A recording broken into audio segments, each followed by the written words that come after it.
Talk to him. How often are we leaving God out of our decisions? That's the topic of today's episode. Hello, everybody. Welcome back to episode 3 of the Najir's Journal podcast. And as a recap on everything that we talked about on the last episode was titled Jesus is the Example. We went through Matthew chapter 9, verses 35 through 38.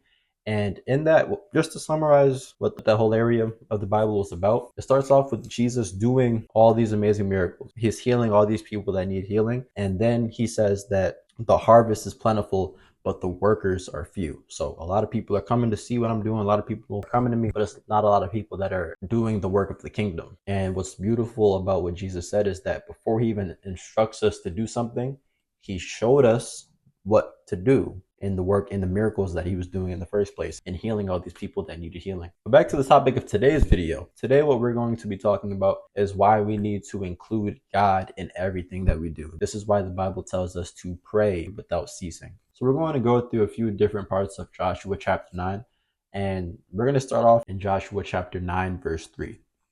So let's get into it. But when the inhabitants of Gibeon heard what Joshua had done to Jericho and Ai, they worked craftily and went and pretended to be ambassadors. So just for clarity, not too long before this, God had just delivered the nation of Ai into the hands of Israel. So that's what they're talking about here. Verse 4 says, they worked craftily and went and pretended to be ambassadors. So this is the beginning of deception. And they took old sacks on their donkeys, old wineskins torn and mended, old and patched sandals on their feet, and old garments on themselves, and all the bread of their provision was dry and moldy. And they went to Joshua to the camp of Gilgal, and said to him and to the men of Israel, quote, we have come from a far country, now therefore make a covenant with us. Then the men of Israel said to the Hittites, perhaps you dwell among us, so how can we make a covenant with you? But they said to Joshua, we are your servants. And Joshua said to them, who are you, and where do you come from? So they said to him, from a very far country,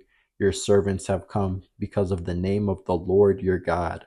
For we have heard his name and all that he did in Egypt, and all that he did to the two kings of the Amorites who were beyond the Jordan, to Sihon king of Heshbon and Og king of Bashan, who was at Ashtaroth. So basically, they're trying to deceive Israel into coming into covenant with their country and to come into agreement with them and to come into peace with them. So they're lying and saying that they're from some place afar off, and they're trying to appear as if they don't have anything. They're walking around with old sacks on their donkeys, old wineskins, old and patched sandals on their feet, and old garments on themselves. And what's crazy is that later on when we read, we actually learn that the land they're actually from, Gibeon, is actually a pretty wealthy nation. Because when we go to, I'm going to go back to where I said in Joshua 9. We're going to Joshua 10. This is when Adoni-Zedek, king of Jerusalem, he's doing stuff. And it says that they feared greatly because Gibeon was a great city, like one of the royal cities, and because it was greater than Ai.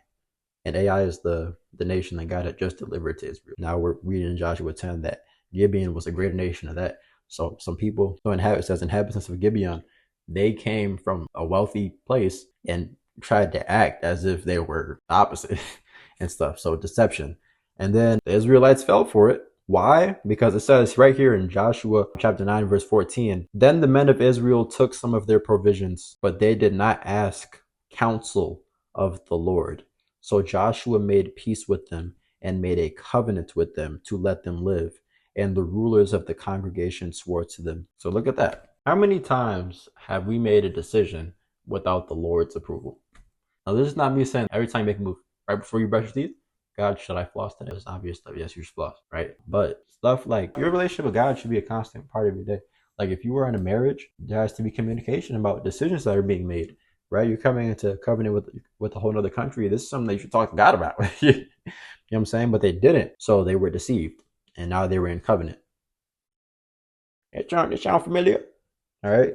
Where else? Think about your life, right?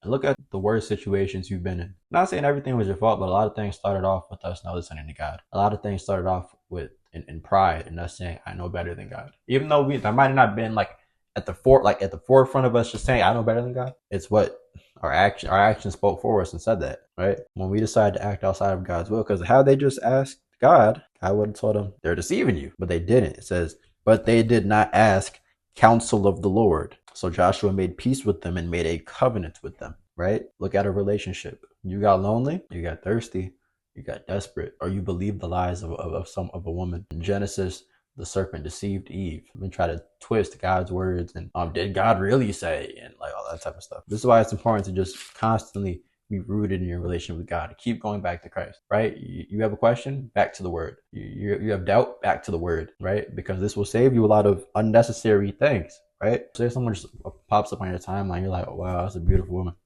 or wow, it's a handsome for ladies, wow, that's a handsome man. But what did God say? And I was having a conversation with one of my brothers in Christ about this recently. It's like we want so many things and stuff. Even if someone is in the church, that doesn't mean that's your person. But physically, you're attracted to someone that you're physically attracted to and stuff like that. But at some point, you got to look beyond that because, yeah, I mean, the flesh is going to fade. But yeah, how many situations have we gotten into because we didn't seek the Lord's counsel? We didn't try to talk to God about it, right? And sometimes you do it on purpose because you know God's not going to approve it. It's like you're not, before you make a bad decision, you're not going to go to your father and be like, yo, dad, should I make this decision? Because you already know you're going to say no, right? Or even look at a job. Sorry, not every job opportunity is a God sent opportunity. Just because that's more money doesn't mean God is in that, right? God can have something completely different for you, but you low-key settling for what just sounds nice, right? We dream big, but God dreams bigger. The Bible says abundantly, exceedingly above what you can ask, think, or imagine, right? So we think, oh, I got the plan. But God say, no, I am the plan. You know what I'm saying? And he is, I am. Okay, that's awesome.